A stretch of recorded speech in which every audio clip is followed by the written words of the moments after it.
So welcome. Wow, we've got people from all over the place, as you can see in the chat. In fact, we'll show you in a minute just exactly where everybody is from. So I'd like to start with introductions.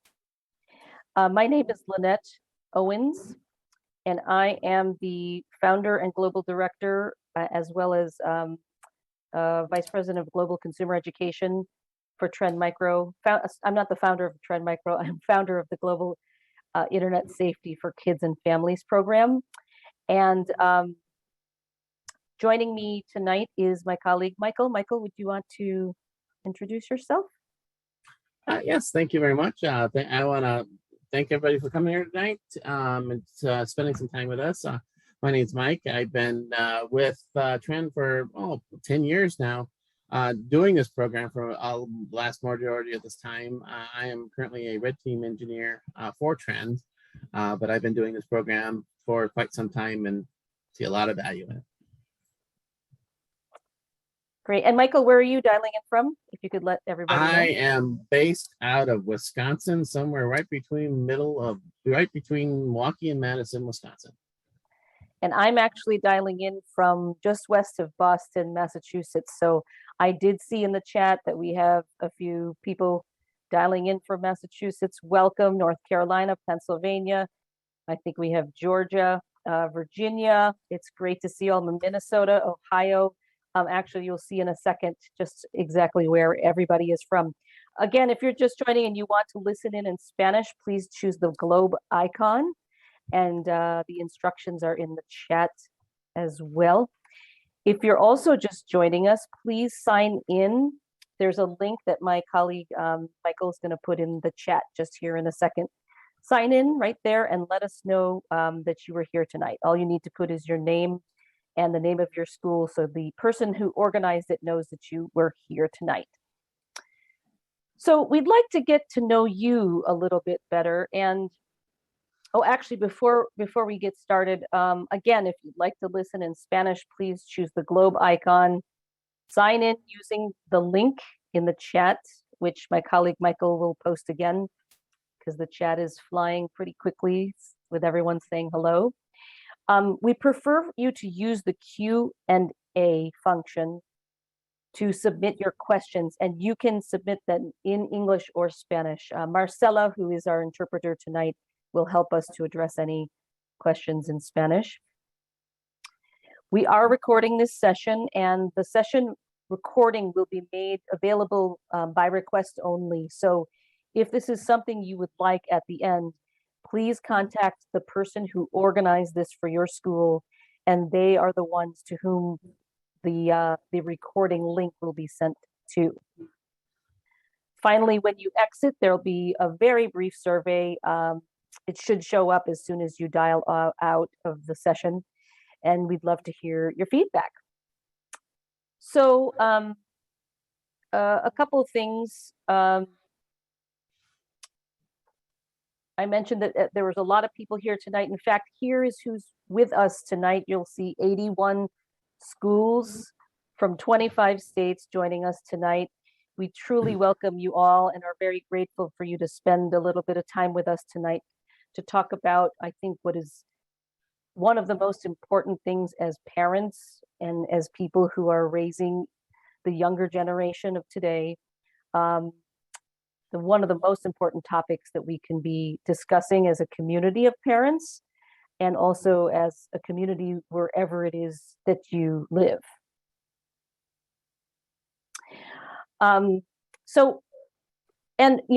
Just real quickly, if you're just joining, I see some people still dialing in. Please go ahead and sign in at the link, the sign-in link that you just see posted here on the chat, and let us know you're here. Okay. All right.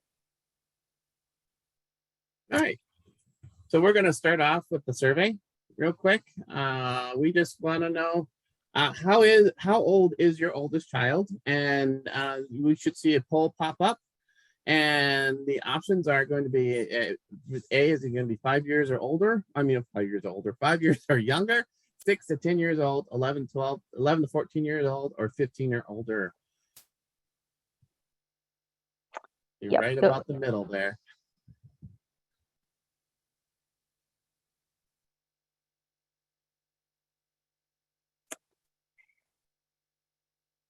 Yeah, a few more minutes here. We're still going. Yeah. Look at that. Wow. That's Let's just, means should we end it here, Michael? yeah, let's go ahead. 6 to yeah. Wow. So it looks like a bulk of them are between 6 and 14 years old. That's about right where that's exactly where my kids fall into that group category too. Fantastic. And this gives us a really good sense of who you all are. And my oldest is actually 18. My youngest is 15. And I think we'll have something for everybody, regardless of how old your oldest child is. Okay, great. So we got one more little survey that we want to check out here.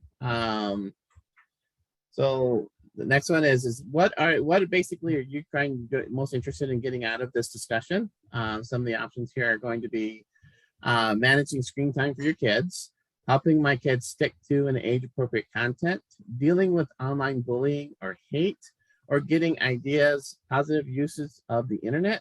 And if you're just not sure and you just came here just to learn something new.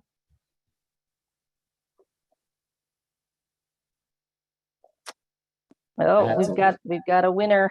We definitely have one that's no surprise, but wow. All right, let me know if you want to put a pause on this now. Great. We could. Yeah, this is good. Okay, good. We're going to end the poll here. So it definitely looks like a vast majority of the individuals here are looking for age-appropriate content. So that's a very important subject, and it's something that I am definitely dealing with too with my 9-year-old. So yeah, I know exactly where you're coming from here. Great. Excellent. So, it's been a really challenging 2 years, and perhaps some of you have reflected on just how much your life has changed. And one of the things that we think would be a good idea to do at this point is to also think about how you and your family's relationship with technology changed over the last 2 years. There might be some things that you didn't like, maybe a little too much screen time than you would have liked over the last 2 years. Maybe there are things you did like. Perhaps Zoom was something that wasn't part of your family life at all, and or maybe you you decided to cave and sign up for Disney Plus and have movie nights together as a family. Think about the things that changed over the last 2 years when it comes to your relationship, your family's relationship, and your children's relationship with technology. And whatever it is you didn't like, you can let go of probably now. But perhaps there were things you did like, and we think that you should hold on to those things. Um, and it just takes a little bit of reflection over exactly that question. How did your relationship with technology change over the last 2 years? And so while things did change, a lot of things did not. And that includes that our children still need our guidance. And that's why you're here tonight, I assume.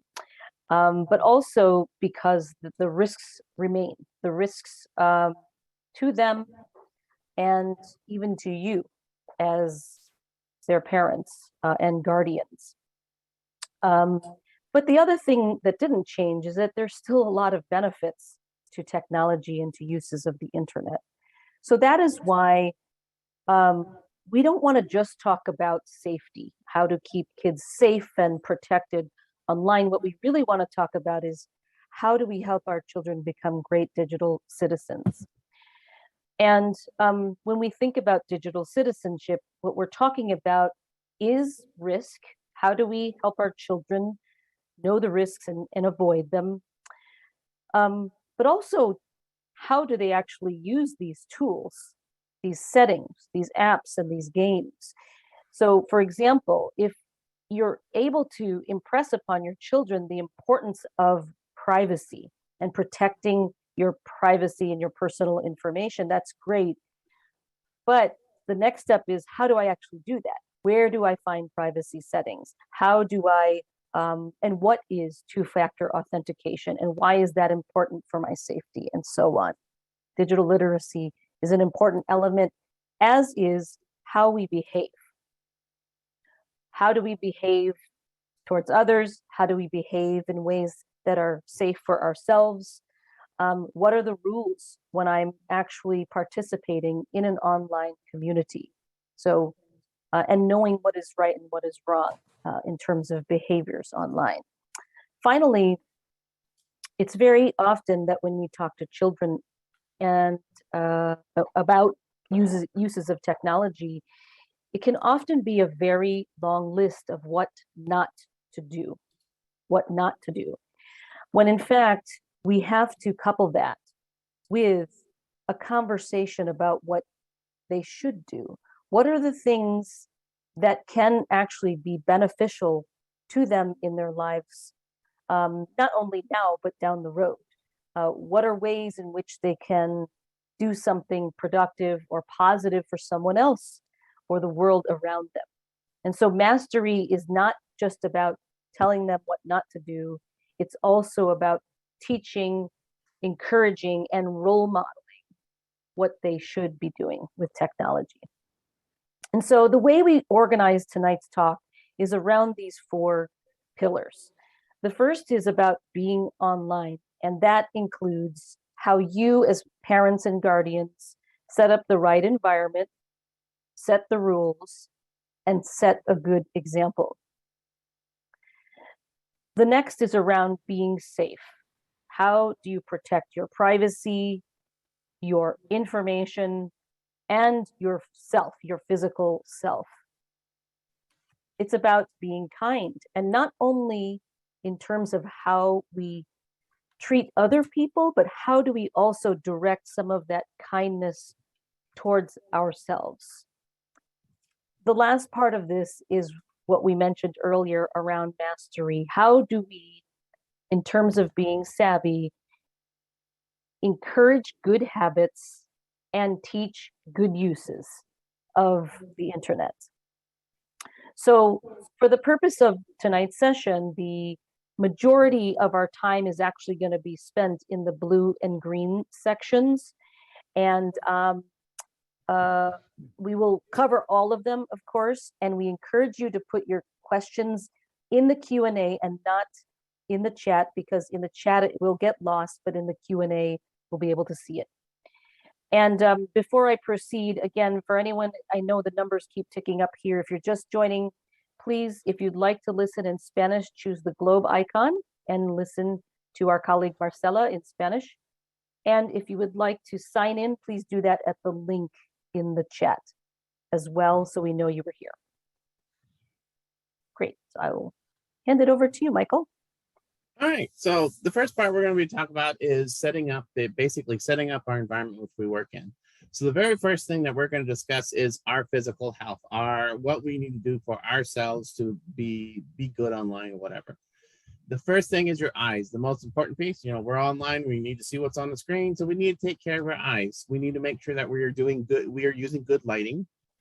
If we're online a lot, especially for those of us who spend hours and hours working in front of these screens, we need to take the 30-30, practice the 30-30 rule, which is basically every 30 minutes, take a look off to the distance, about 30 feet or so, whatever, and just glance off for 30 seconds, taking your eyes off the screens. And then also investing into some blue light glasses. This is going to help reduce the eye strain by quite a bit. And if you spend a lot of time on screens and working on these things, those blue light filters really do help reduce the amount of eye strain that's generated when you're working on computers and tablets all day long. Next is your seating. I'm guilty of this. Especially after about 4 or 5 hours, I will start to go do the whole slouch thing and kicking back, and it's not good for your back. It's not good. So making sure that you have good posture, good seating arrangement is very important, and keeping yourself kind of without, so you don't wake up stiff or whatever, get up stiff. And then lastly is the taking a break, taking a step, walking away, getting up and walking away. We're all guilty of having a tendency to sit there and start going at it, going at it, going at it. Next thing you know, 4 or 5 hours have passed and you're still sitting here going at it.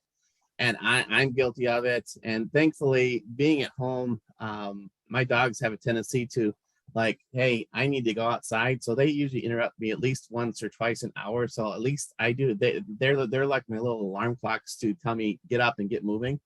Um, but it's a good practice to get up, take breaks, step away from it, and give yourself a break just to keep your mind sharp and keep you from getting into this whatever. Yeah. So the next piece is basically we're going to talk about setting up your environment, your network. So the very first piece of this, pardon me, is your router. The router is your gateway into your house, into your network, whatever, however, depending upon how you have it deployed. A lot of people will get a router, they'll just plug it in and go. They'll forget to change the password on it, change the default password on it, or even set a password on it to prevent people from getting in. This is a lot of times your threat actors out there are looking for the low-hanging fruit. They're looking for easy way in. So there go search the internet for routers that are still using default login and log right in, and they're into your environment. So one thing is we want to make sure that we limit access to it and try to secure it as best as we can. Next thing is, and this is really important when we're talking about when you have your kids who do a lot of gaming, or and you work from home, is set up 2 separate networks. On your main network is where you would do your work stuff and your banking stuff, and then set up a guest network, and allow your newer routers support the guest network, that you can have your kids on this separate network isolated from your work one, just to keep those 2 things separate to make sure they don't cross. And then all of us working from home, we also notice that sometimes your router may be on one side of the house, but your office is on the other side, but your signal is really weak, especially when you're using Wi-Fi. If you invest into a lot of Wi-Fi extenders and kind of distribute it among the house, especially if you got multiple floors, that'll help distribute a signal evenly across the house and give you the best performance no matter where you are in your house. Now, and then lastly is stagger the time that you're online. And this is really, especially with everybody moving to streaming services, I lost count how many streaming services we now are registered with between Netflix, Hulu, and all those other things. Your kids are, if they're using gaming boxes and stuff, they're streaming things, or if they're on tablets and stuff, they're going to be watching videos and playing songs, and all these things suck up your bandwidth very quickly, or the amount of traffic that's coming into your house. And if you're trying to do a very important presentation and they're sucking up all your bandwidth, it's going to be very hard to do it. So a good way to do it is kind of staggering the time, saying, hey, from this point to this point, this is my work time. You guys need to not stream things, limit what you use. And then from this point to this point, you guys can go ahead and watch a movie or stream your videos or play your games or whatever. Just stagger the time and try to, that way you kind of balance where you're sucking up all your traffic. And that way no one's impacted negatively by someone doing too much stuff. So next, when we're setting up, when we're setting up for security, we set up our environment for security. The very first thing, very most important thing we want to talk about is use the security software on all devices. A lot of devices, if you're using a Windows box or an Android box, you can buy software out there that will protect it. A lot of the things out there have little security controls that you can enable. Get those enabled. Protect the device as best as you can. So if there's software available, get it installed. to help to protect the device from malicious content and threat actors from getting into it. The next piece is the turn on your firewall. Now this, your routers, most of your newer routers within the last 3 or 4 years have a firewall built into it. And what we want to do is we want to enable the firewall. And what the firewall does is basically closes off all the ports that that's not being used. So right now, if you set up a default, you just use default settings, that's going to allow your internet traffic through. It's going to allow some mail traffic through if you have certain types of mail certain types of mail stuff. But what that's doing is reducing what's visible on the internet for your home network. If you don't have the firewall, everything that's in your home network could potentially be vulnerable and accessed through multiple ports and different ways of getting in. So the firewall helps block it. Also, a lot of your devices like Windows and your tablets and some of the things have firewalls as well. You can enable to help minimize it. The next piece is use a strong password. And when we get down further, we're going to discuss a little bit more in detail about passwords. But we want to make sure that we're using a password that's not easily cracked, not 1, 2, 3, 4, not password or something that's easily guessed. So we want to make sure we have strong passwords on all our devices and different passwords for all our devices and accounts. And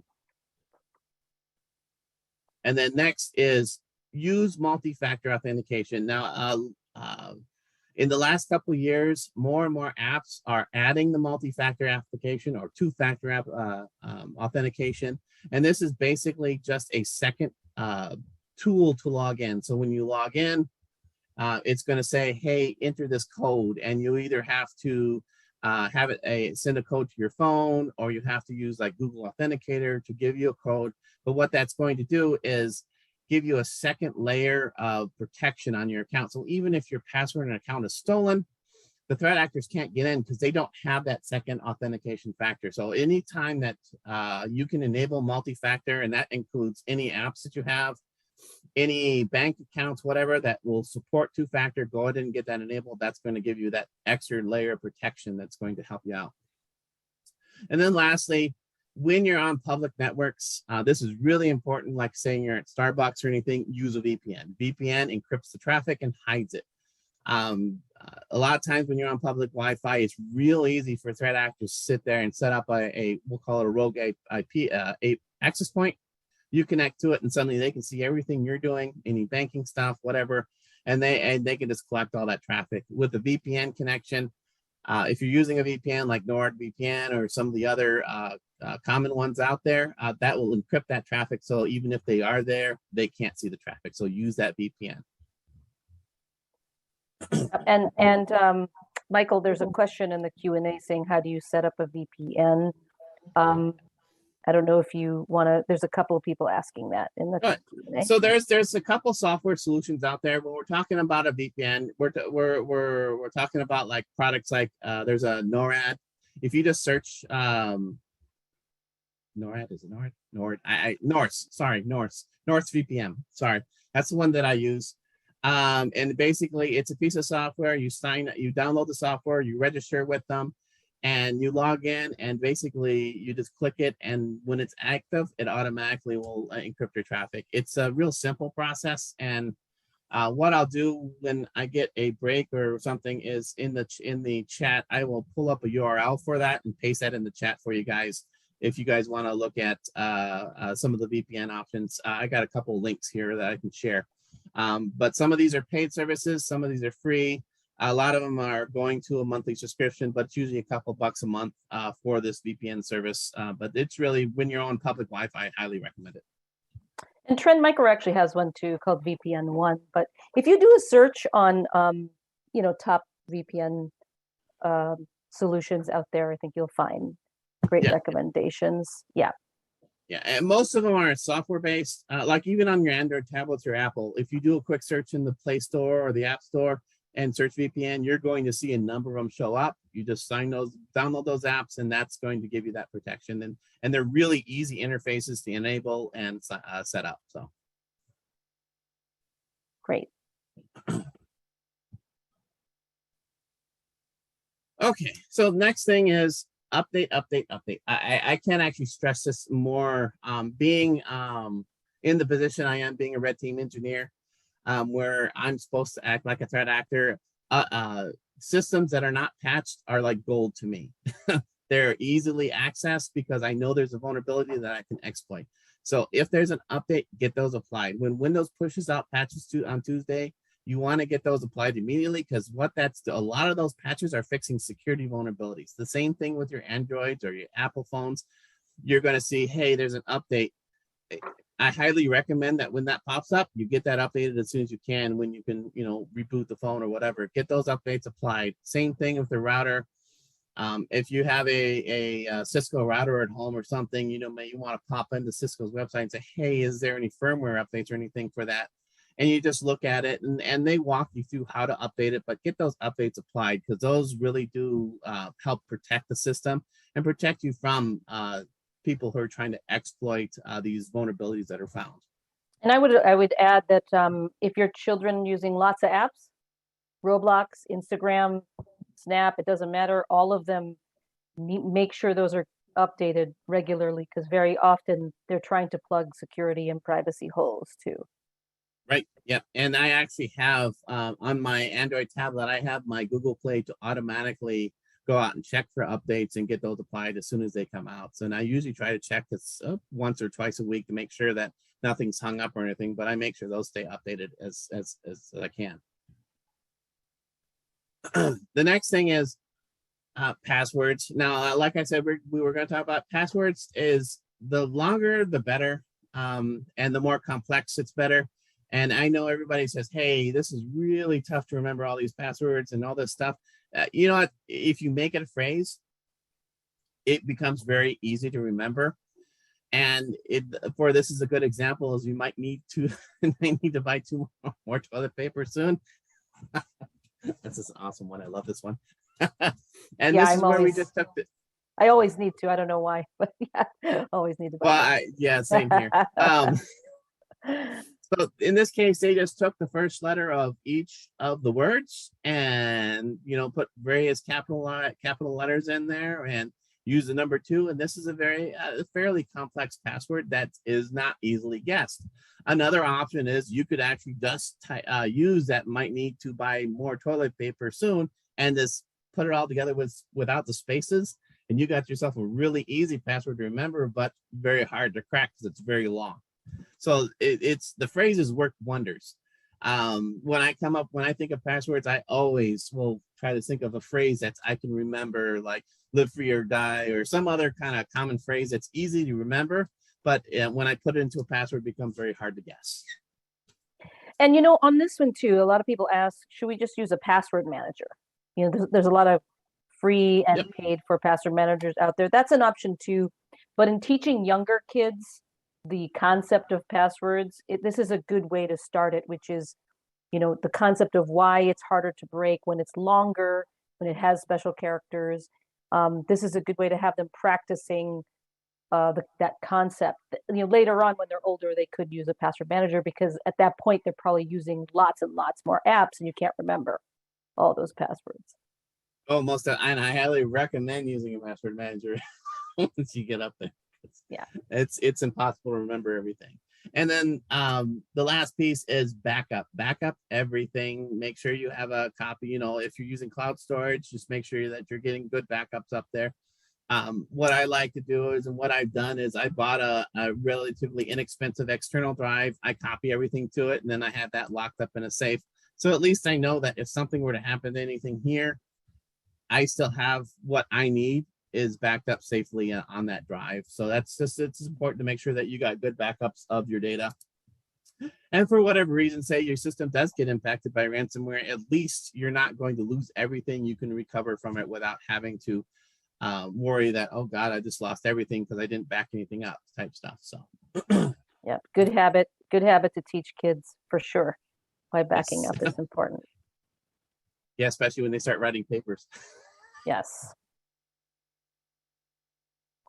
So, just a segue here, and then I know, Michael, you're going to take it from here. A lot of you mentioned in the polling at the beginning, you're concerned and making sure your children are seeing content that is age appropriate for them. So we're going to talk a little bit about the tools that are out there, tools that actually might already exist in the things you own and the apps and games your children are already using, meaning you don't need to pay extra. But some of these actually exist. If you, as Michael said before, you should be using security software on all of the internet connected devices in your home.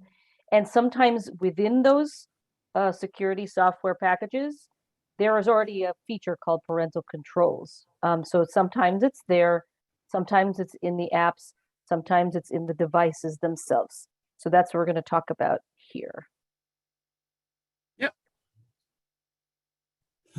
So first off, we're not gonna be able to cover them all, because if we'd be here for the next 8.5 whatever hours just covering all the different options here. So we're gonna cover some of the more common ones. So those of you who have iPhones and iPads, there's a app called iOS Screen Time, and this is basically going to allow you to monitor your screen time. What's being accessed, how long they've been on, whatever. It's a very good tool to enable it. You go under the was it the families Your family account, yes. family accounts. Thank you. Yep. Family accounts. And then you click on that link, and then it's going to open up another screen, and then you basically can start looking at what you're, hey, what's being downloaded, what's being looked at, how much time are they spending on it. On my iPad, I get a report every Sunday, and it tells me you've been on you've been using this device for this much, and it gives me a kind of nice little report, tells me what's been accessed.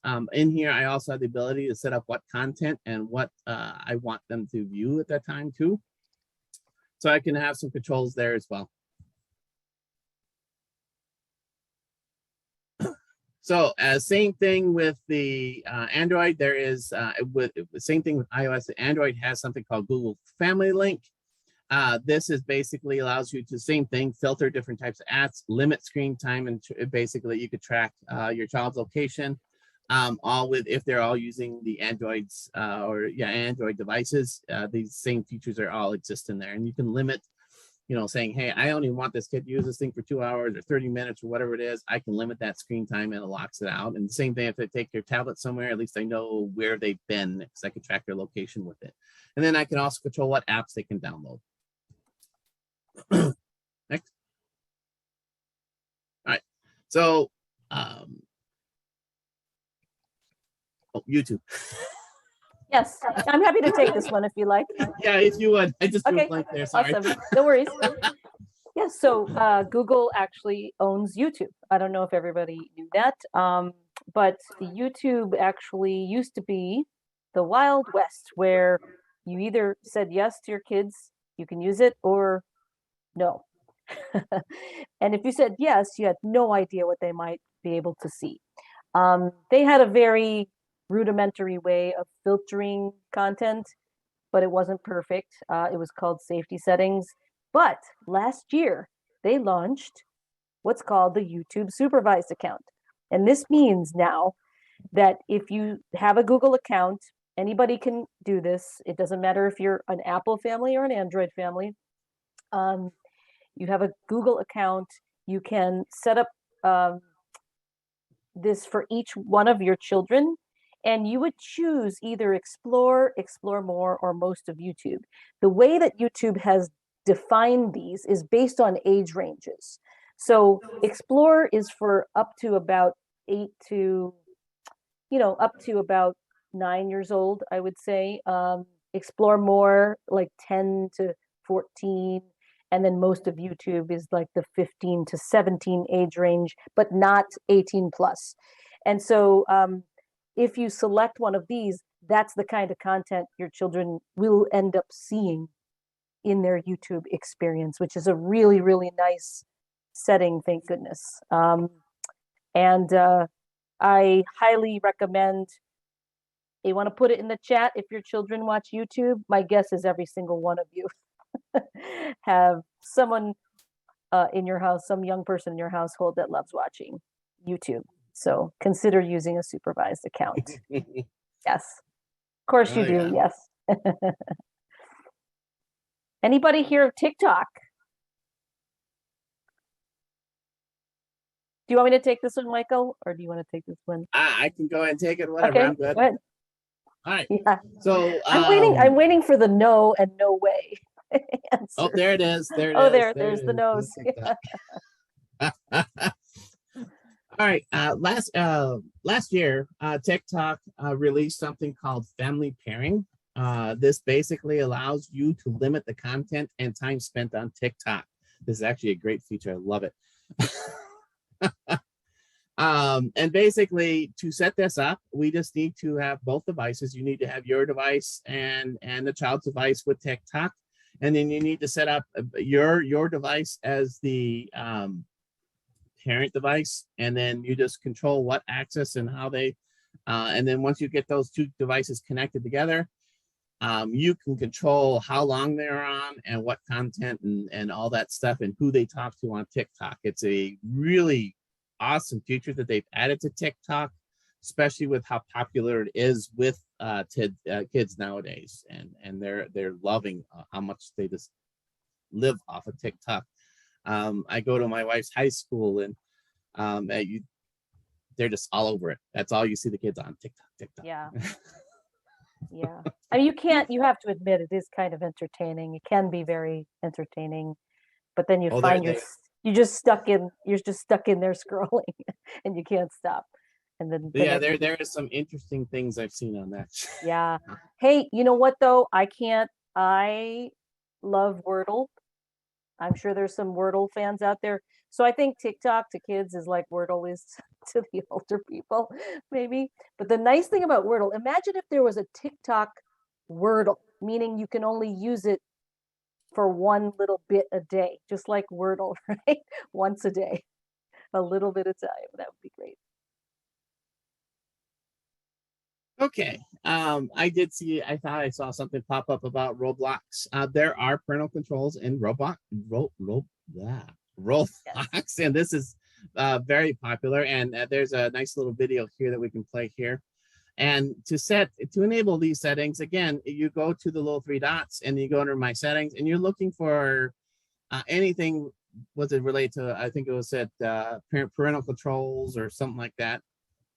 Account restrictions and stuff, and this is where you can set up what they can access, who their friends are. You say I only want them to chat to specific friends, I only want them to do this and this, and that gives you some control over what they're accessing or trying to do or who they're talking to on Roblox. Yeah, and I just want to make a comment about Roblox. And anybody's kids using Roblox out there, just say it in the chat. Super popular. It is not a game. It is a platform of games and gamers, right? People who play the games developed by other people who are in Roblox. Yes. But the one thing about Roblox they've done a really good job of is monitoring the chats. So all the people move around as avatars and they can chat with each other. You don't know who they are, right? Your children could be potentially chatting with someone 3 times their age. But so the thing about Roblox is with a combination of AI, machine learning, text analysis, and human beings monitoring the chat. So if someone actually asked in that chat, where do you live? Or what is your birthday? Or what school do you go to? It will not be allowed to actually be posted in the chat. So they do a pretty good job. They're not perfect, which is why these settings that you just saw, which includes two-step verification that Michael was talking about earlier, if that is not set up for Roblox for your kids, please turn that on. And you can also limit exactly who can chat with them as well. Okay. It like every other tool, like every other thing that your kids could be using, nothing is perfect. And there are stories of people creating games where the t-shirts that the characters are wearing have really inappropriate language on them or images on them. So you can set all this up and you can let your kid have fun with it. but don't let technology take the place of you as a parent, paying attention and overseeing and checking in what they're actually doing with some of these apps. Okay. So the next one that we're going to cover real quick is Discord. For those who have kids who love gaming, especially the first-person shooters and stuff like that, Discord is a very popular place for gamers.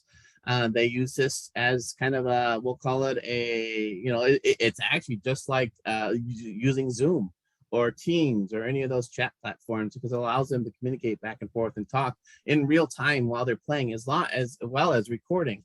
So there is some security controls in Discord that you definitely want to enable. Some little tricks. One thing is you want to make sure that you do enable any security adult parental controls as you can. Another friend of mine who has kids, he said, what I did is I set up a Discord server and I manage that server myself, because you can set up your own servers, and he basically grants access to who his kids can talk to and who's allowed on that server. So he has control of it because he owns the server and he manages it. That's a good way to do it. So if your kids are really into gaming and they want to get on Discord, definitely recommend looking at the settings, make sure we enable everything, all the settings to make sure that they're not talking to people, only their friends, and we're limiting who they can access to and stuff like that. So like every other thing that they do have, so you could control who they can talk to. So friends of friends, only server members. So like with my friend and the server, he only put server members. So you have to be a member of the server to even talk to them. And then also you have the ability to block people. So if there is someone that got in there, you can go ahead and block it, and that'll prevent them from accessing and continuing whatever behavior they're doing that got them kicked off in the first place. Now, this is really cool for those families who have Xboxes. This is kind of gives you a ability to manage and control the Xbox from your device.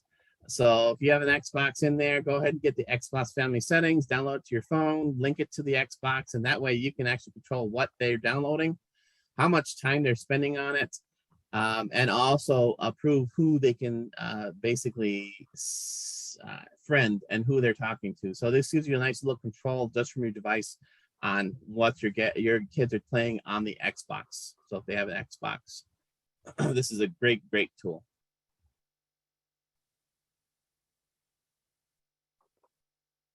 Do you want to take this one, Michael? I'm happy to. I will go okay, ahead. Go for it. Go ahead. This is an app. Sorry. We created this. It's called TM Family Cares. This is an app that can be downloaded to an Android or iOS device. It will allow you to, it will help you enable parental controls, giving you awareness of like what they're doing, help you control how they're, how long they're on, screen time, basically all of the parental controls that a lot of the other apps have, kind of in one package. I know I'm missing something there. Yeah, I mean, it actually does a number of things, but we designed it to help you as parents. It's based on us doing this kind of education program for 14 years, and the app does not cost you anything. This is something we've just felt, Trend actually makes so many different technologies, but this is one that we felt was very important and strongly that we should make it available to parents at no charge. So please give it a try. We'd love to get your feedback on it. We want to build it in a way that's going to be most useful for you. It's Trend Micro Family. You go to tmfamily.care and give it a try. I have this installed on my 9-year-old's tablet, and it's really helps us, control where he goes, make sure he doesn't get into things that he shouldn't be getting to by accident, because you know how 9-year-olds and kids that age like to just click things and ooh, this looks neat, and click. So it gives us that little control. Plus, it helps us manage his time. So it's very, very, very useful tool. Before we move forward, I think I've seen a lot of questions in the Q&A and in the chat about what was that again? What was the name of that app again? And so one of the things that we can do is if you fill out the survey at the end of the session, or even if you put your email address in the sign-in sheet, we'll be happy to send a list of the things that we just discussed. What are the apps and what are they called and what do they do? So just make sure that in the sign-in sheet or in the feedback, if you already signed in the feedback form survey, you have an option to include your email address. We'd be happy to provide you that, as well as the recording of today's session to your school. And put the questions in Q&A, though we're trying to answer them while one of us is presenting as well. Okay, so the next piece is we're going to talk about setting the rules. So very first thing is the what. What do I want them to have access to? What do I want them to do online? What do I want them to download? What apps am I going to allow them to have? And stuff like that. The next is when. So how much screen time do I want to give them? Do I want to give them an hour, 2 hours, 30 minutes? Also when, sorry, I got ahead of myself on the how long piece. But the when is like, okay, so did you do your schoolwork first? Oh yeah, you can do screen time. Or did you get all your chores done first? Then maybe you can get screen time. Then the how long is, what's your time limit? Right now, with my 9-year-old, I am limiting him to 30 minutes, and there's some other reasons behind that, but it's 30 minutes a day for him on his screen time. And then where, and decide where they should be doing this stuff. I have a very strict rule in the house saying, hey, if you're going to be online, you're going to be in a public area. You're going to either be in the living room or on the computer in the dining room where there's usually an adult that can help. If you run into issues, you can go to. You're not in your room by yourself. So I definitely have a no device rule policy in my house when it comes to devices and stuff. So it's basically, if you want to use it, you have to be in a public area. And then with whom? Who are they going to be talking with when they're online, when they're playing games? Is it going to be their friends? Are you going to allow them to talk to groups, whatever? So these are some basic ground rules that you should lay out and explain to them and make sure that they understand them as well.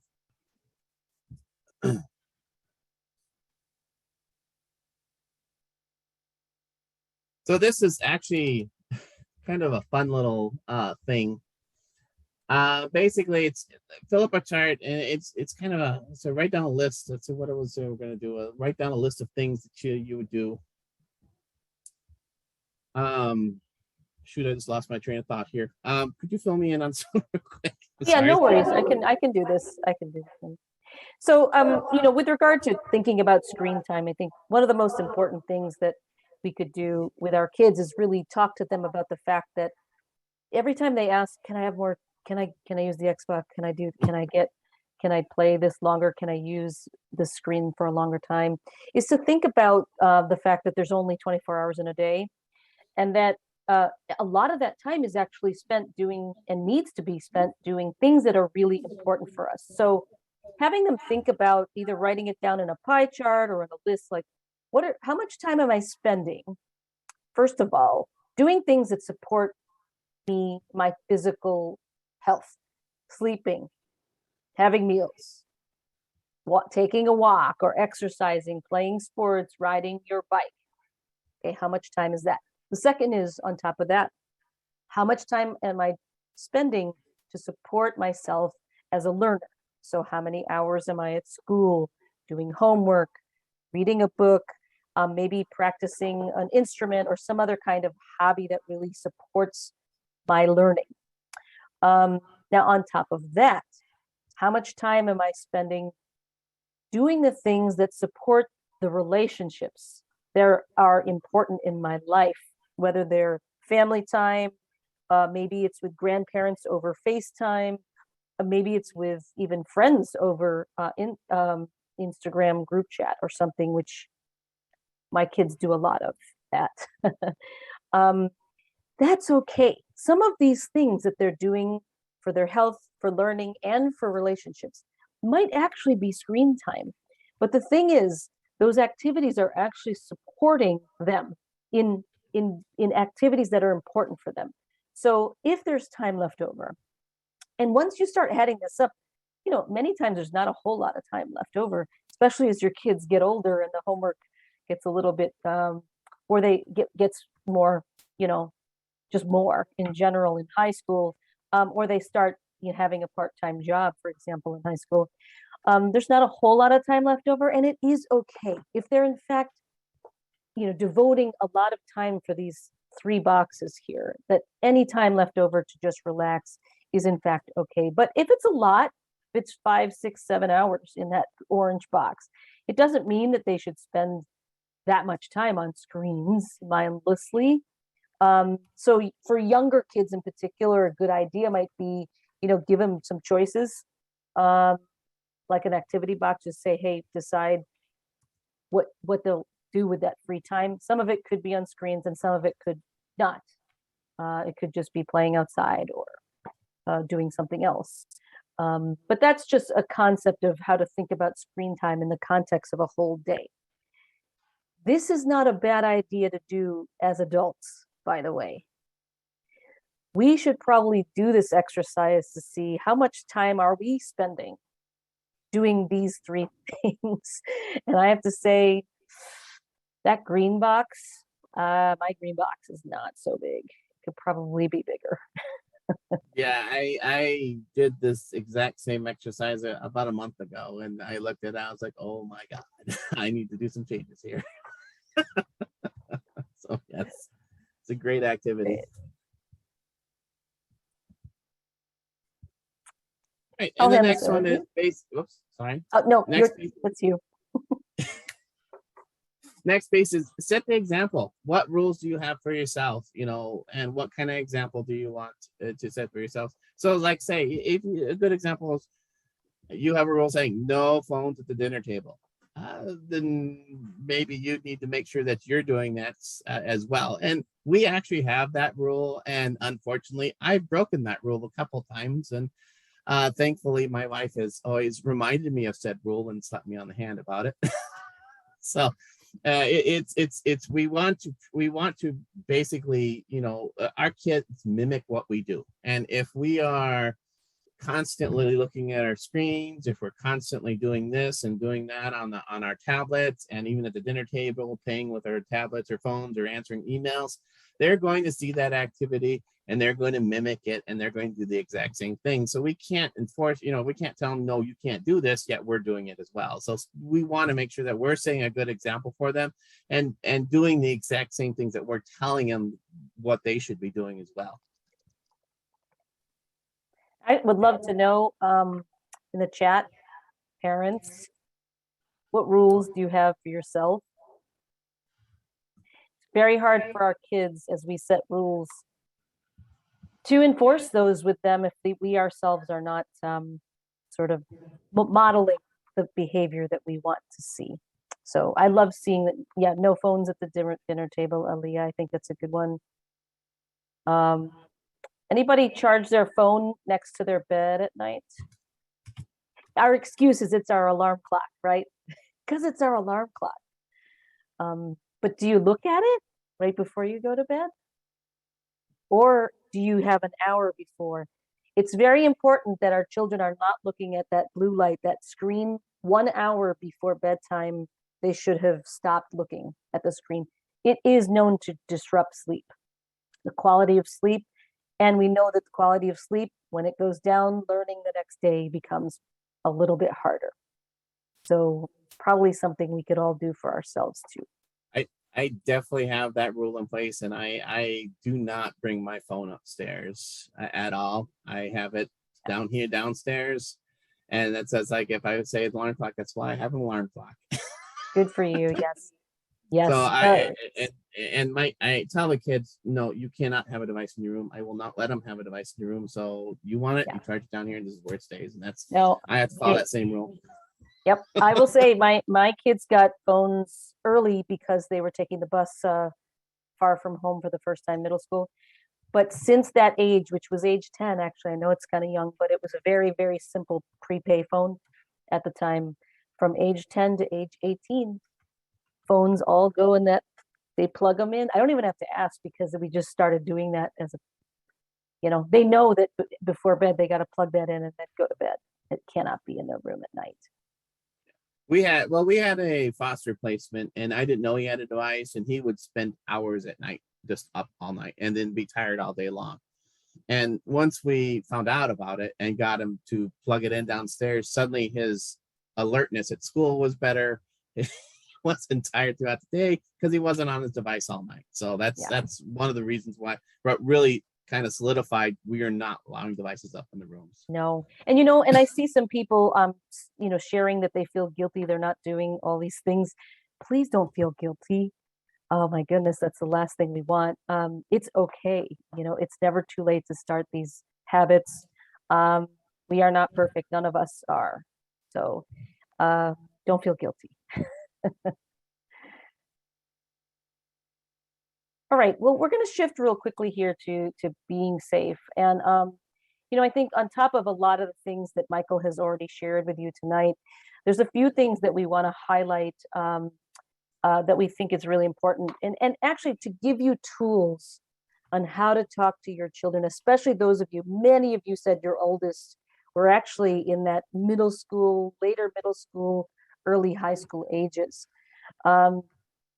And the first is around privacy. And I will just say this, in addition to making sure you're turning them off, for those of you with younger kids, you might recognize this is Fortnite. Anybody's kids play or played Fortnite? My son has moved on to 2K. It's all about 2K now, not Fortnite. Anyway, so just making sure that you're turning on privacy settings, and even with younger kids, you can make a game of it. When they get a new app, new device, new game, see how fast they can find the privacy settings, make a game of it, because it just starts to, we should make this a habit, right? It should be the first thing we think about when we're using a new app. Many times when you download a new app, it starts asking you, can I please have access to your camera? Can I please have access to the microphone? May I please have access to your contact list? May I please have access to your actual location? The answer should be no for the most part, except if the whole function of the app requires the camera or the microphone. But if Angry Birds or any kind of other game, they don't need any of that, right? The answer should be no. So this is beyond turning on privacy settings. It's also just being very mindful of what kind of data am I willing to part with or actually give up to someone else. All right. So turn on those privacy settings. They're not set up to the strongest level you want by default. There are two exceptions. Okay. Last year, TikTok, 2 years ago, TikTok, and then last year, Instagram. If the user is over 13, but under 17, the highest level of privacy settings is set automatically. Okay, that is not true of Roblox. I don't think it's true of Snapchat, but maybe all of them will move in that direction eventually, but just know that pay attention to the privacy settings. But here's the thing about privacy settings. And when I used to go into schools before the pandemic, and we would have these discussions in classrooms, privacy settings help you protect yourself from people you don't know, right? For the most part, people you don't know. Of course, if you post something and someone you are connected to sees it, nothing can stop them from sharing it with the whole world. So that's one reason why whatever we're really doing online is never really private. But here's the other reason why. Privacy settings actually don't do anything to protect your privacy from the company who made that app or that game at all. When we download these apps and games for the first time, there's all this legal language that almost nobody reads. Even though they've tried to simplify the language over the years that I've been watching this for 14 years, they've simplified the language, but nobody reads them. We skip right down. We hit I accept or I agree, and off we go. The problem with that is, if you ever thought about why, what is it you're accepting? Well, one of the things you're saying yes to is a clause that isn't written this simply. And that is, you own everything you do and everything you say and post, and whoever you're connected to, all of that is yours. But you agree that the company who made the app has the right to use that information whenever, wherever, forever. That is what we agree to. And that is why, when we say apps are free, they're not really free. We're actually paying with quite a bit of personal information. And until the day that all these apps start charging us, including Google search, right? Until the day that we start paying for those, we will be paying with personal information. Okay. So when we tell children nothing's ever really private, this is why. The data being collected about them, everything you click on, search, watch, download, swipe, tap, whatever, all those things are being collected. And you agreed to it, and that's how it is. So you really don't have, nothing is truly private. That's the reason why. Now, it doesn't mean that you can't do things to protect yourselves from people who might have less than honorable intentions. Michael uses the phrase threat actor. You might know it better as a cyber criminal. Sorry? Hacker. But and even though some of these people who have bad intentions, they might not be actually targeting your kids, because maybe your kids don't really have huge bank accounts yet, or even credit cards or any of that stuff. But there are a couple of reasons why this is important. Number one, especially if you are now in a situation where you're working from home and your children use the same network you use for work that they do for gaming or social media or just surfing the web, and they accidentally click on something and bring that into your home network, well, a whole lot more could be at risk, not just their little device, right? So that is why, as Michael said earlier, make sure that every device, including the ones your children's use, have security software on it, because that's going to protect you for the most part. But also encourage them to trust their instincts, that if something looks too good to be true, like this free offer, if you just give us your email address, you might win an iPad or iPhone 13 or a PS5, is it? I don't know, what number are we on now? Everybody wants. I think it's 5. 5, right? PS5, which is really hard to get right now. Right? I don't even know if it's available yet. But those offers are probably suspicious, and they should trust their instincts. So we recommend, and finally, make sure your children tell you that there's an open door of communication anytime anything goes wrong.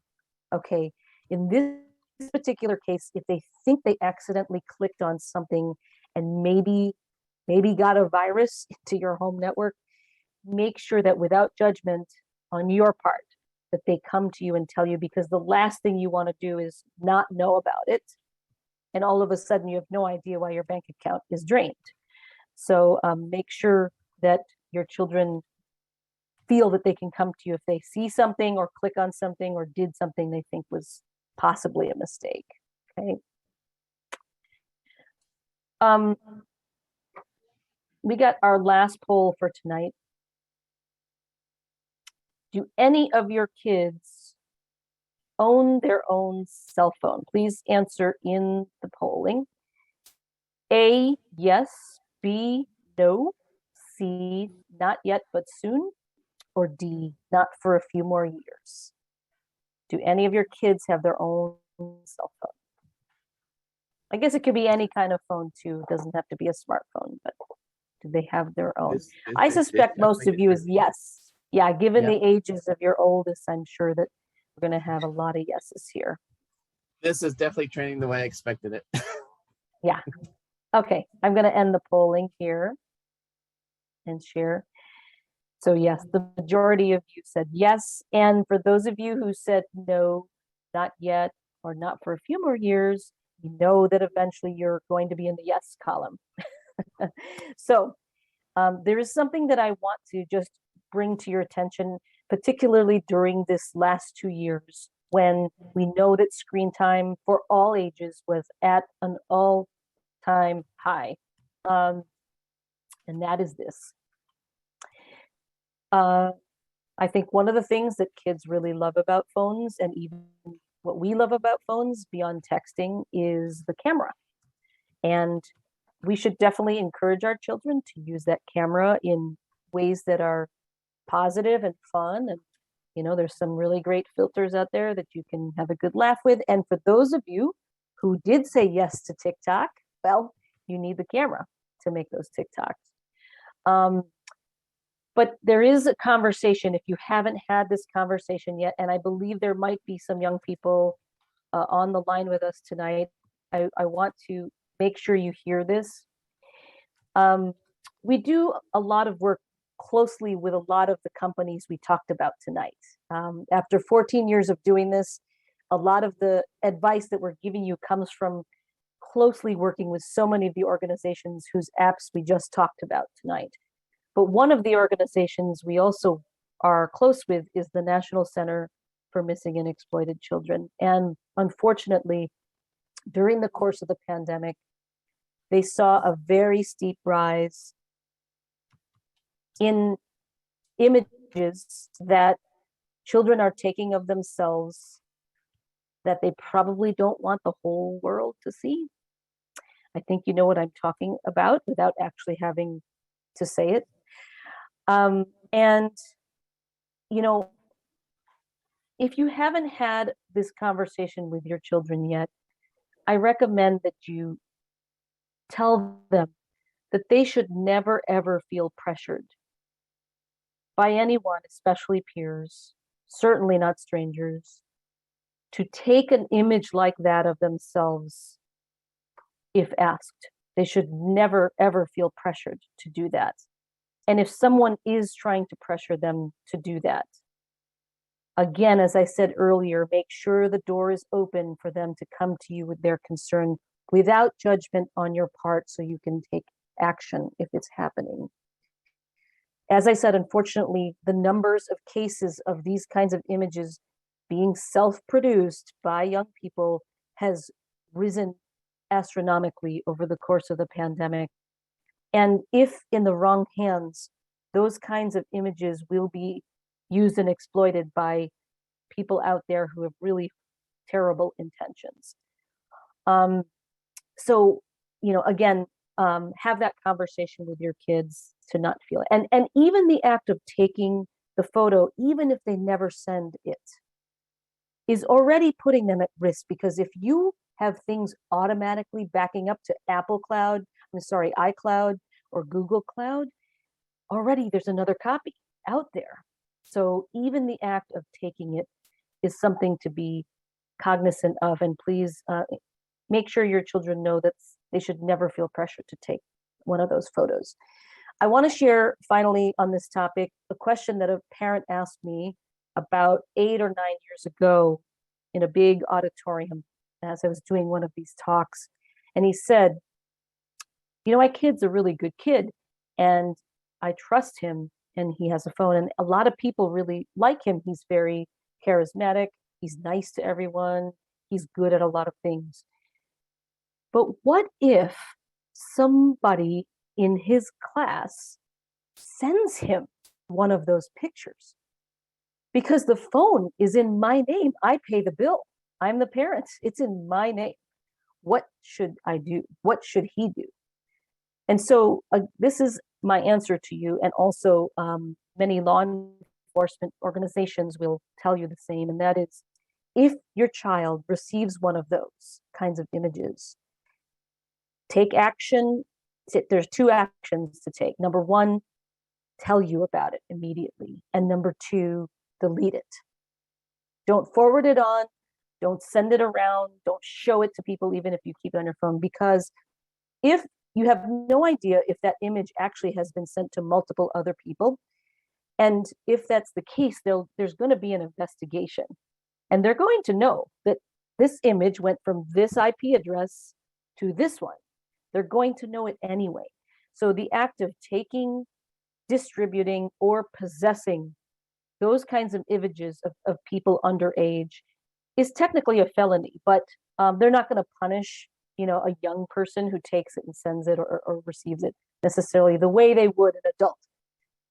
Still, I think it's important to remind you that while I hope this never happens to any of your children, um, it's important that if it does, to take action. And if somebody is trying to request an image of your child and you don't know who this person is, just some complete stranger, you can report it to your local authorities, but it's best to also report it to the National Center for Missing and Exploited Children, because you have no idea where this person is. They might not even be anywhere close to where your child lives. And that is 1-800-THE-LOST. That's the same, that's the number to remember to report it to. All right. Have fun with the camera, have that conversation with your kids, but make sure, that they never feel pressure to take those kinds of images, and certainly not send them to anyone. On gaming, anybody have a kid who struggles to stop playing the game when you say, hey, time to turn it off, time's up? Anybody have a kid like that? Yeah, I see some people raising their hands. Yeah, all the time. It can be mayhem when you try to stop it. So the tools that Michael showed you earlier, Xbox has that app where you literally don't even have to get up and go to the gaming console. You can just do it right from the app to end the time. PlayStation has it, Nintendo has it. They all have it. I actually recommend to consider games that have a time limit. They actually time out, like Rocket League. Anybody's kids play Rocket League? Literally just cars trying to push a big ball into a soccer net. But eventually the time just runs out. FIFA, NBA 2K, Madden, all these sort of sports games, the time runs out. There are great games like Minecraft, many benefits to Minecraft, but it can go on and on and on without end sometimes. So if you have a child who really struggles, look up any games that might actually have the timers, and that might be an easier way to manage things in your house. Okay. On being kind, and we are bringing this home on these last two sections now. These won't be as long, but I think that there's just a couple things we want to highlight here. Certainly, it's important to teach our children to treat each other with respect online, with kindness online. But kindness and respect, it doesn't mean just saying nice things. It actually could just be, hey, they have their rules in their family, and my family has these rules. The most difficult age is between 10 and 12, when some kids have a phone and are allowed to use Snapchat or Instagram, and a whole bunch of other kids are not. And this creates some very awkward, sometimes very, drama that could probably be avoided. We as families, we all have our reasons that we might need to buy the phone for our kids at younger ages, and other families may choose to wait till later. Let's remind our children that every family has their own rules, and we need to respect them, not make fun of them, and don't exclude the children who might not have that phone yet. I know that they can start group chats. As soon as they get the phone, it's like candy, right? They can't stop using it. They can't stop creating these group chats, and they're not even saying anything that meaningful or useful. They're just having fun with it. But they don't realize maybe that a lot of other kids who don't have access to it now are left out of the experience entirely. So if there's any way, if they're sort of organizing to get together and somebody doesn't have a phone yet, make sure you're calling them to keep them included. So That's kindness, again, is not just about saying nice things and not bullying people. It's also about the everyday little things. Does anyone ever have an example, or has it ever happened to you where somebody posted a picture of you or your family on Facebook that you weren't really happy with without it, and they didn't ask you? That ever happened to you? It's pretty awkward when you have to ask somebody to either take it down or please ask me the next time before you do that, right? We need to do that. And we can help our children start to have these kinds of conversations at a young age by saying, look, you got a phone, you're going to start taking pictures. Why don't you and your friends agree that before you start posting pictures of yourselves as groups, that everyone's okay with that picture? You okay with this? Are you okay with this before I post it? It will absolutely lower the amount of drama that we see in middle schools because of just this kind of example. Okay, kindness is not about not bullying. It is. We shouldn't bully. But sometimes kindness is just about these everyday little things that can bubble and fester into drama that is unnecessary if we just talk about it from the very beginning about what respect means. Okay. So they might have different rules about when they're supposed to turn off their phone before bed, different from your own, different from, maybe somebody's allowed to play that teen level video game and your child is not yet. Have that conversation. If you drop your kid off to another person's house, okay, just so we're not allowing those kinds of games yet. So is it okay if they play something else, right? We have to be very active in this. And if each of us respects each family's boundaries, I think we'll all be in a better place. When I said earlier that we should be kind to ourselves too, and this is really a reflection on social media. And one of the first things that kids want to do as soon as they get a phone is, can I get Snap? Can I get IG, Instagram? Can I get Instagram? They want to get on social media because it's sort of this rite of passage, becoming older. So that's fine, but we know now, and even Facebook's own research has proven that some of what's going on in social media can be kind of unhealthy for us and for our children. And it's, as parents, we've got to remind our children that their value is not equal to the number of followers, likes, comments, friend requests, none of that. Their value is greater than that. And that is our job as parents to make sure we remind them of that, because you know how it feels when someone likes your post on Facebook. Makes us feel pretty good. But remember, when you're a teenager, when you're a tween, everything you feel is at a magnitude greater. When you feel bad, you feel really bad. When you feel good, you feel really good. So you want to keep doing the things that make you feel good. So that's why you keep on wanting to scroll, keep on wanting to post, because you keep that snap streak going. You keep on getting those likes, right? We've got to remind our kids that their value is not equal to any of those things. So we as parents can nurture kindness by being supportive. If something does go wrong, if someone does say something mean, unkind to them, we again open those doors of communication and be there without judgment so they have someone to go to. Every piece of research shows that children who experience adversity of any kind, but certainly online, who have people to support them when it happens, are the ones who will bounce back. It's the ones who have no one to turn to when adversity strikes that have the harder time. We need to be those people. And for those of you who also, you've got friends who have kids, right? You might know your child's friends. You can be that person for them too. If we do that all for each other's children as communities, it will be better for them online. And as parents too, be prepared and ask yourself 2 questions. Hopefully you will never need to go back to the answers.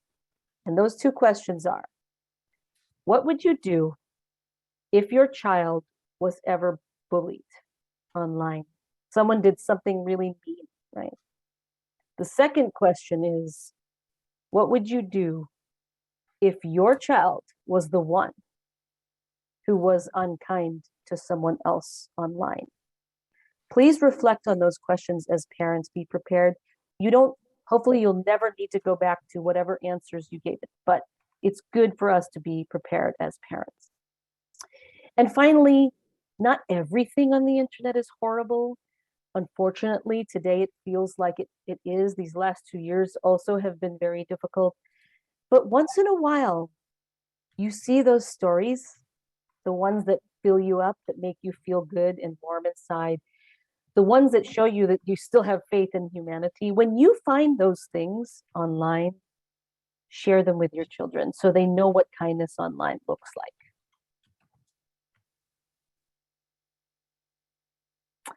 Finally, on being savvy, these are all about good habits and good use. And so, it's one of the things that is very, very difficult to know today is what is real or not, what can you trust and what can you not trust. So, for example, it's very easy to take an image from anywhere, open an account on Instagram, and pretend that that's you. You can catfish somebody.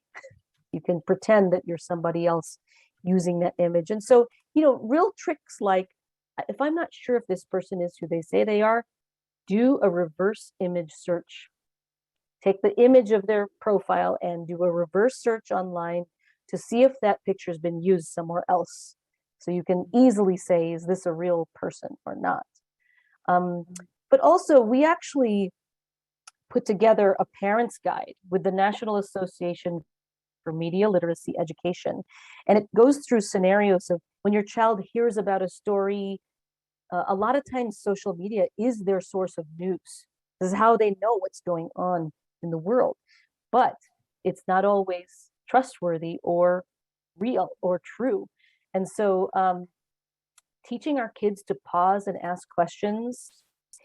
Actually, if anything you see online causes you to have a strong emotion, anything that elicits a strong emotion is already a red flag, is a red flag. And we should tell our children that, to pause before you believe it, share it, like it, comment on it, react to it in any way, because it's at worst clickbait.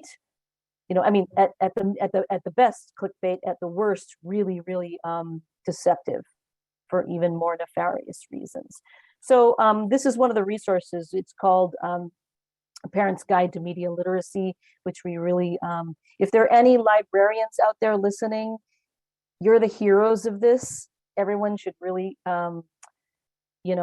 say thank you to your librarians, because they're helping to teach this skill in our schools already, of just how do I go to a credible source if I'm writing a paper, right?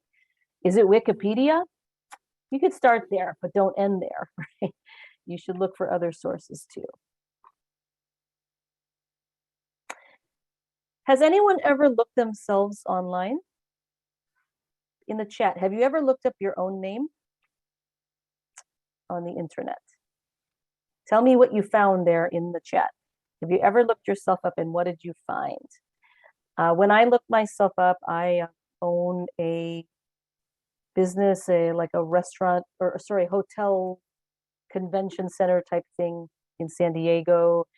You can write to me in jail. Apparently, there's another Lynette Owens you can write to in jail. Michael, I don't know. What do you find when you look yourself up?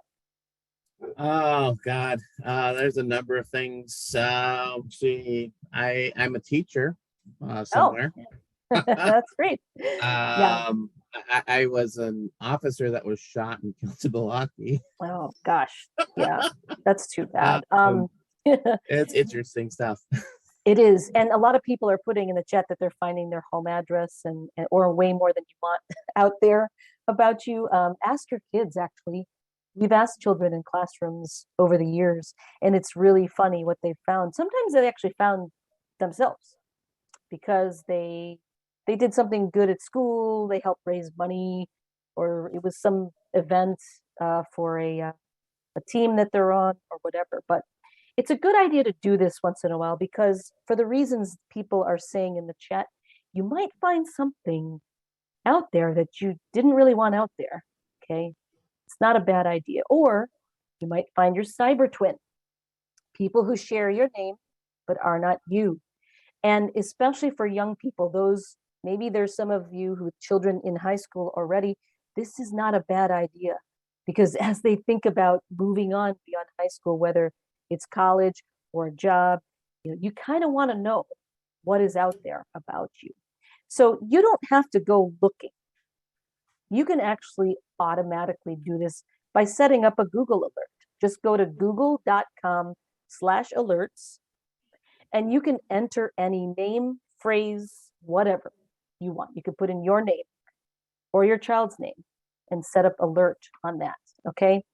And what that does is anytime that something that matches that is publicly available now on the internet, you'll get an email letting you know something has been posted out there with that name. And again, it could be someone else that shares your name, but still good to know, right? There's two reasons why we say this. The reasons we talked about, it's very important to know if this is happening for your kids, especially for their futures.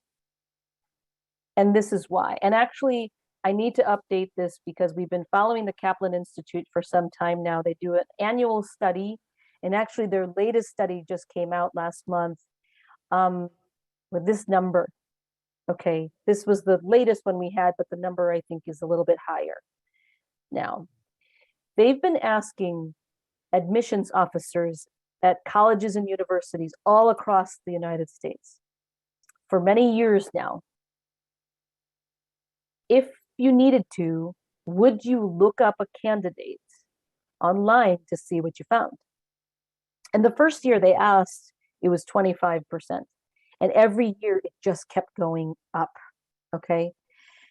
But the thing that changed over the last few years is this: 65% said in the 2021 study, yeah, I would look them up if I had to. If I really felt like, I'm not sure about this student versus this student. Well, 58% when they did look found something that convinced them this is not the student for us. But 42% found something that convinced them this is absolutely the person we want in our school community. And why do I bring that up?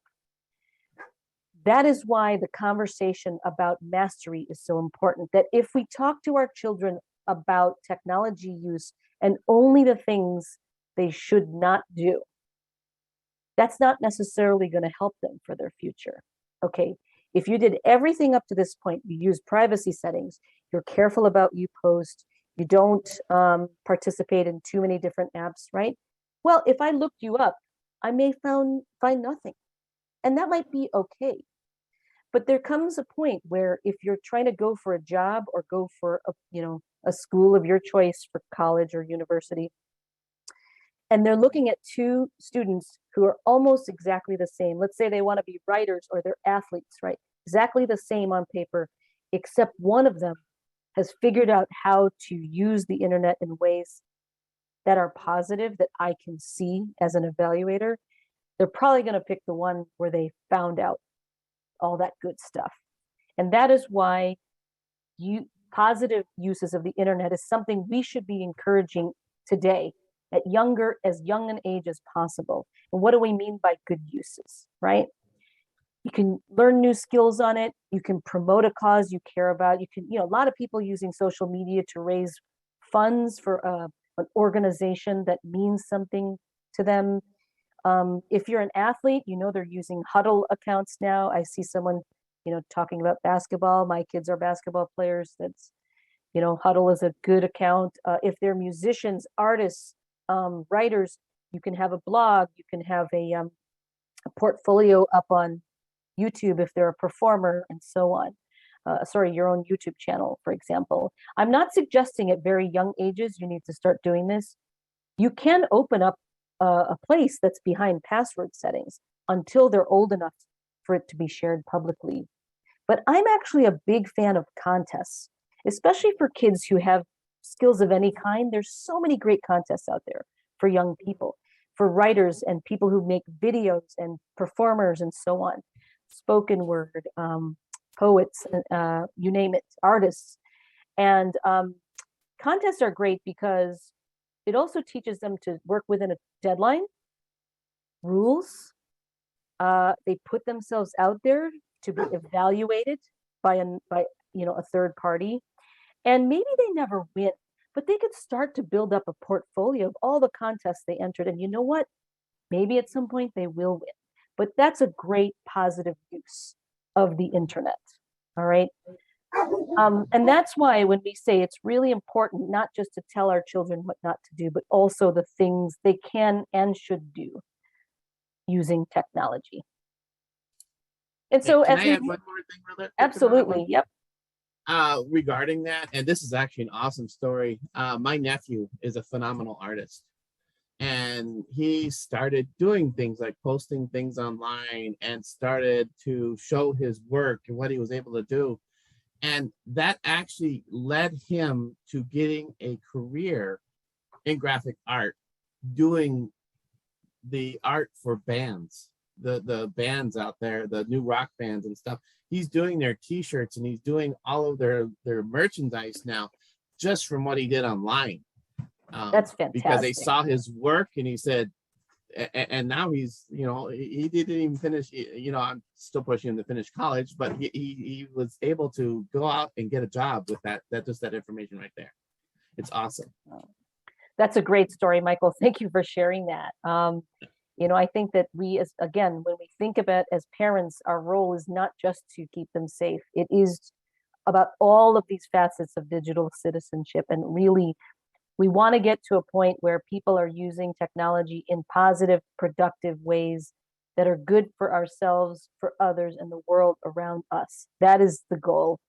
So I think as we wrap up tonight, one thing we want to share with you is we have actually just launched our Kids Cyber Academy. This is for those of you with a little bit younger children. We'd love for you to visit trendmicro.com/internet-safety. These are each a module that has a short 2-minute animated video, superhero video, with a Kahoot quiz and an activity sheet if you want to print that out, like word finds and mazes, and a conversation guide for you as parents. This is not necessarily ideal for kids a little bit older, the teen years, but hey, they could give it a try and see if they could do the quizzes for 2FA, for example, which is two-factor authentication or multi-factor authentication. And we have many other modules in the works. We're collaborating with a lot of the organizations we talked about to create new modules into the year. So we have a challenge for you to stay actively involved in your kids' lives, in your communities when it comes to technology use, to communicate with your children, but also to other parents and with your schools about how technology is used in the classroom. Staying up to date by following us, which we'll show you in a minute how you can do that. And we challenge you to do one new thing you did not do before tonight. Maybe it's as simple as updating the password to your router, turning on two-factor authentication on Roblox for your kids, downloading one of the new apps like Google Family Link, or trying TikTok family pairing. Do one new thing that you did not do before tonight. And we tried to answer a lot of your questions throughout the night, either when I was speaking or when Michael was speaking. So hopefully you've seen some of the answers. I know we still have a lot of questions to get to. But again, trendmicro.com/internet-safety. We have tons of resources for you there. If you know people who'd like to attend a future event, we still have many more coming through the end of May. We'd love to see them. And when you leave tonight, there'll be a survey, very, very short. Leave us your email address and you'll be entered to win a copy of Trend Micro Maximum Security, which has parental controls, covers up to 5 devices in your home for a year. No obligation though. Don't feel like you have to give us your email. We don't do this for that reason. We go out in communities and educate because it's part of a philanthropic program we've been doing for 14 years in 20 countries. So this is us. You only got to see one of us at a time, Michael and Lynette. You can write to us at internet_safety@trendmicro.com. There's our website. Thank you so much for spending your time with us tonight. I don't know if people who joined late saw there were 81 schools across 25 countries, 25 states, sorry, from California all the way to New York and in between. And yeah, I think, thank you so much. And if anyone wants to stay on, we'll attempt to answer some of the questions here now in the Q&A. Michael, I know you got to some of these before, is that right? Were you able to answer some of the questions? I did answer a couple of them. Okay. I got one that I'll try to answer as best as I can here, if you want me to go and start. Sure. The question is what is the, oops, I think this disappeared on me. What is the best way or good way to put into practice some of these rules, like phones out of bedrooms? And that's kind of, it's going to be depending upon your kids and how they react to things and how you want to implement things in your house. For me, what really pushed it was I had a kid who was struggling in school. I found out that he was spending way too much time at night online, and it was impacting his grades negatively. And that happened to be just one of the things that's kind of a consequence that rolled into a rule that we will not be charging devices, will not be having devices in the bedroom. So it kind of opened the door for that conversation. Another way to do it is, one, start doing it yourself. Start bringing your devices out saying, hey, I'm charging my stuff out. So the new rule in the house is going to be this. We will all do this. So we're all doing it. So they don't feel like they're being excluded or you're targeting them or whatever. Because I know a lot of kids like, that's not fair. You get to do it and stuff like that. Because I get that from my 9-year-old all the time, is you get to do it all the time. Why do I have to? So trying to be equal on that. There's a couple ways of handling that. And that's kind of where I would start. So hopefully that answered that question. That's great. Yeah. I think role modeling it too is important as well. Okay, let's see. I think there's the survey link. Actually, good point. It should just come up. The survey should just come up when you leave. It should just automatically pop up a web page with the survey. So you shouldn't need the link actually. So hopefully that works for you. But I will try to get that now and put it in the chat. A lot of people are asking about the copy of the recording again, and I put this in the chat. Please ask the person who organized tonight's event from your school, whoever it was that organized it, will be the one to receive the recording. So please ask that person for it. It will be ready. It's going to be edited a little bit to exclude a lot of this and a lot of the beginning before we went live, as well as the end, before it becomes available. And that should be within the week. It'll be available. So I know there's a lot of people asking about that, and I have a good one here sure. that I think we probably should go ahead and try to answer. It's, how do I prepare for events or times my child may get bullied online? That's a very good question. I'm sorry, do I need to repeat it? Yes. How do I prepare for events or times my child may get bullied online? And that is actually an awesome question. And really, there is no way really to prepare for it, because when it happens, it's a shock. And I think the best way to prepare for it is, one, be receptive, be there for them, be willing to help them through it and walk them through the whole process of getting through it, understanding and helping them weed through, or getting talk to the appropriate people or whatever to get it resolved as quick as possible, and also help them understand, saying, hey, if you are getting bullied, please come to me. let me know about it, or let an adult or someone who can help you know about it to help. Or if you see bullying online, let someone know so it can be addressed and we can take care of it. So that's kind of my Absolutely. thoughts on it.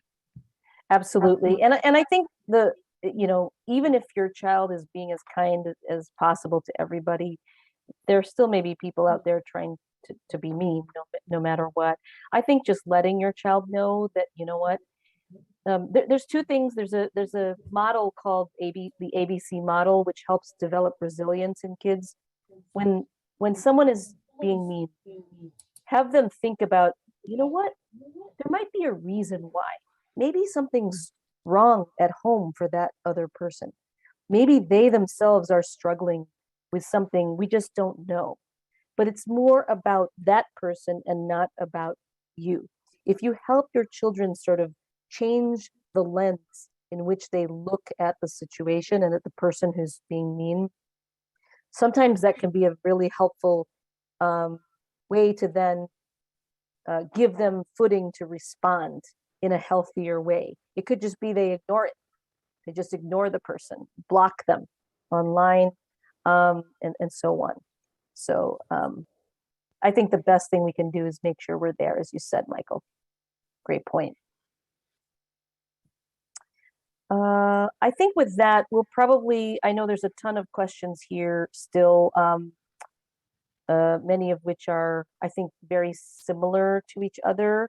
So if you would like to, you can email us at the email address that's listed on the screen right now if you want to send any additional questions there that we weren't able to get to tonight, or especially if you have questions about specific apps and things like that that we covered this evening.